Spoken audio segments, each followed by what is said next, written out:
Bible సెలవిస్తూ ఉంది, యేసుక్రీస్తు ప్రభు కోరుకుంటుంది ఏంటంటే ఇన్నర్ ట్రాన్స్ఫర్మేషన్, మనలో ఆంతరంగిక మార్పును, మన స్వభావంలో మార్పును దేవుడు చూస్తున్నాడు.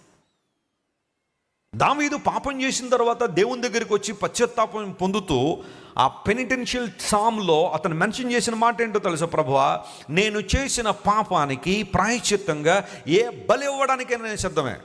ఒకవేళ నువ్వు కోడెలను అడుగుతావా, కొంగలను అడుగుతావా, దూడలను అడుగుతావా, గొర్రెలు మేకలను అడుగుతావా, నువ్వు ఏది అడిగితే ఇన్ని అయినా ఇవ్వడానికి నేను సిద్ధమే. కానీ నువ్వు వాటిని కోరడం లేదు. నువ్వు కోరుతుంది ఏంటో తెలుసా? విరిగి నలిగిన మనసే నీకు ఇష్టమైన బలి.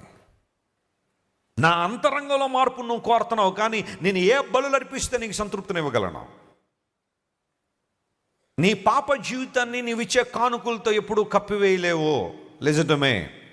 No matter how much you give to the Lord, you will not cover your sins with that.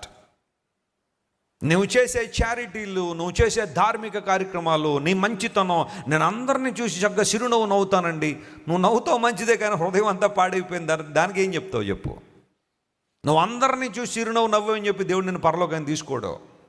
నువ్వు అందరినీ చూసి ప్రేమతో పలకరిస్తానని చెప్పి దేవుడు నిన్ను పరలోకాన్ని తీసుకోడు. లేదా దేవుని పరిచర్య చేస్తున్నారండి, మందిరంలో ఆ కార్లు లైన్లో పెట్టేస్తున్నారండి, బళ్ళు లైన్లో పెట్టేస్తున్నారండి, నా జీవితం నాదేనని అంటే అది కేవలం నువ్వు పరిచర్య చేస్తున్నావు, మంచిదే, కాదంటలేదు. కానీ ఆ పరిచర్య చేసేవని నేను పరలోకాన్ని దేవుడు తీసుకోడు. You need to be changed, you need to be transformed. నువ్వు రక్షణ పొందాలా, నీ మనసు మారాలా, నీ జీవితం మారాలా, నీ స్వభావం మారాలా. That's what Jesus is talking about.